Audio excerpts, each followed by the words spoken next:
आपले लोकनेते स्वर्गीय गोपीनाथरावजी मुंडे साहेब यांची जयंती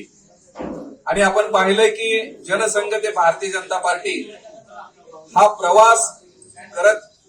ज्या वेळेला भारतीय जनता पार्टी उभी राहत होती, जनसंघ आपला काम करत होता, पक्षाचं अस्तित्व फार कमी होतं, अशा वेळेला तळागाळातल्या सामान्य कार्यकर्त्यांना बळ देत, सामान्य कार्यकर्त्यांना पक्षाच्या प्रवाहात आणत, महाराष्ट्रातल्या 18 पगड जातींना भारतीय जनता पार्टीशी जोडत ज्या नेत्याने काम केलं, आज आपण जो भारतीय जनता पार्टीचं एक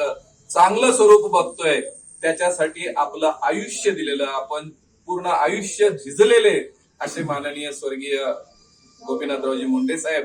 यांच्या जयंती आहे. आपण त्यांचा प्रवास पाहिला असेल की खांद्यावर शबनम घेऊन मोटरसायकलवर फिरत सगळा मतदार ढवळून काढणं, कायम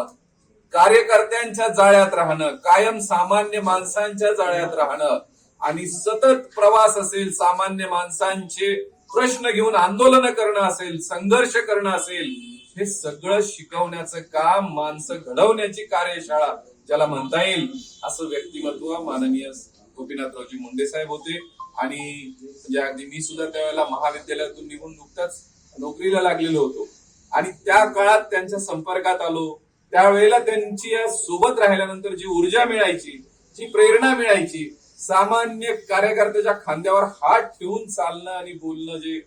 मुंडे साहेबांचं होतं, त्यामुळे एक अतिशय सक्षम अशा कार्यकर्त्यांची फळी आज भारतीय जनता पार्टीमध्ये काम करतेय, का पक्ष आपला उभा राहिलेला आहे. आपण खरोखर आज या नेत्याचं स्मरण करत, त्यांच्या कामाची प्रेरणा घेत आपण भारतीय जनता पार्टीला तळागाळापर्यंत घेऊन जाऊन समाजसेवेचं जे व्रत आपल्याला त्यांनी दिलेलं आहे ते आपण सगळे राबवत राहूया. हीच मी या क्षणी त्यांना आदरांजली देतो आणि आपण सगळेजण त्यांच्या विचाराचा वारसा घेऊन आपली सगळं भविष्य वाटचाल करत राहू हे चिंतन करतो. धन्यवाद.